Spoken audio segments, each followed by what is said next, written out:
Good morning. Hi, this is Nadima Reynolds reporting to you from the Johannesburg Zoo at the Ashanti Gold Conference venue. With me this morning, I have the beautiful MMC for Corporate and Shared Services, Dr. Ntombi Khumalo. The reason for our interview this morning and the grace of Dr. Khumalo's presence is because she has actually agreed to speak to us to answer some of our employee concerns with regard to the move back to the city.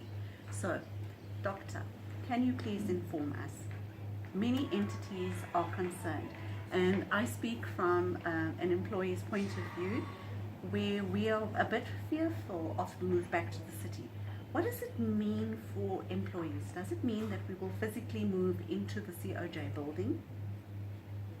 Okay, so yeah, thanks for having me, and good morning everybody that's listening. I think there is a lot of discomfort, and we're not shying away from the fact that there is discomfort. There are people feeling uneasy about the change that's about to happen in the city. But fortunately, we're doing it for the right reasons. So we're bringing back the entities, obviously, to improve service delivery throughout the city, to ensure that we're more effective and more efficient. So really, ultimately, nobody is meant to lose their jobs. For example, I know that's one of the worries in terms of, oh, will I lose my job? Will I keep my job? So people will keep their jobs. In terms of physically moving, so what we're doing is we're shifting the responsibility into internal control or under internal control so that we can better manage the various functions from the various entities.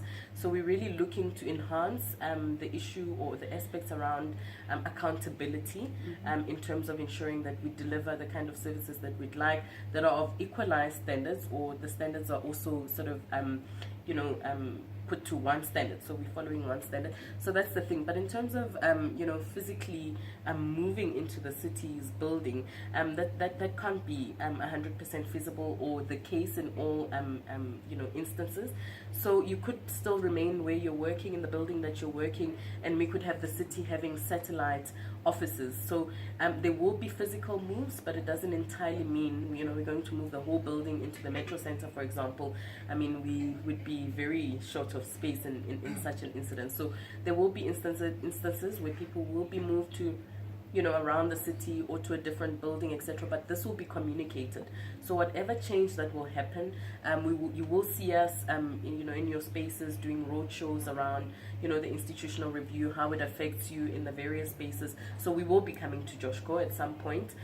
We will get an interaction with your employees or the staff, just to and ensure that we're constantly communicating around the changes that will be happening and how it will affect every employee. So I think really I would like everyone to relax a bit. We are doing it for everyone's best interest, the residents, the city, and our employees as well. So really, ultimately, at the heart of it is really about ensuring that we improve, we grow for the better, and the change delivers better services and relations between the city itself and the different departments. Wonderful. MMC, can you please also explain to me, there are going to be duplicate positions.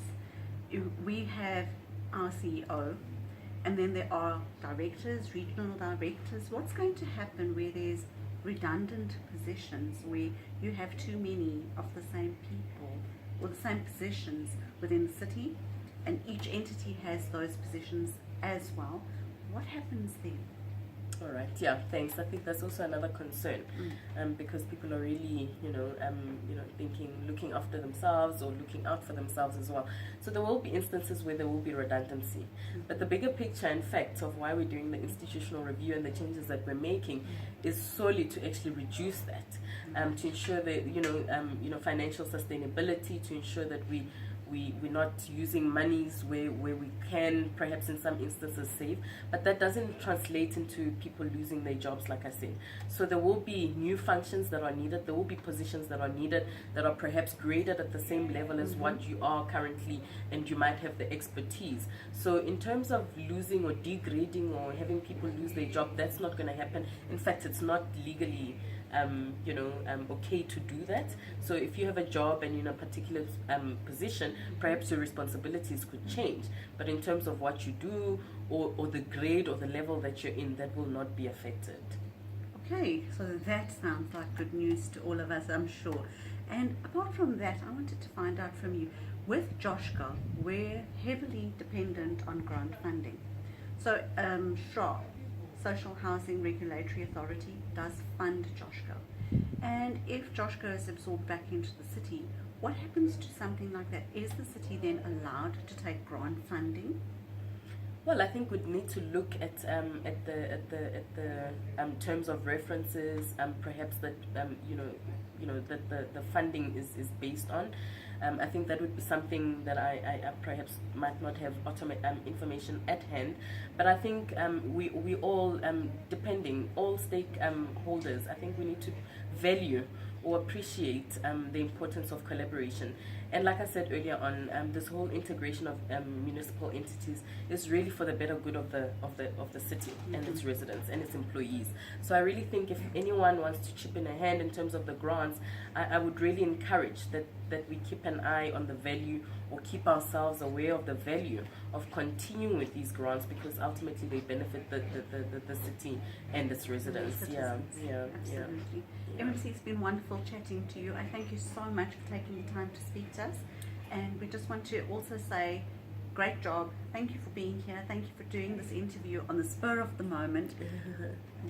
Well done to our MMC, who we just happened to catch off guard, and she was ready, willing and very available to made herself very available to do this interview with us. We're most grateful and we thank you. Thank you for having me, and to all the employees, thank you in your various spaces for all the hard work that you do yourselves as well, and continue to communicate with us.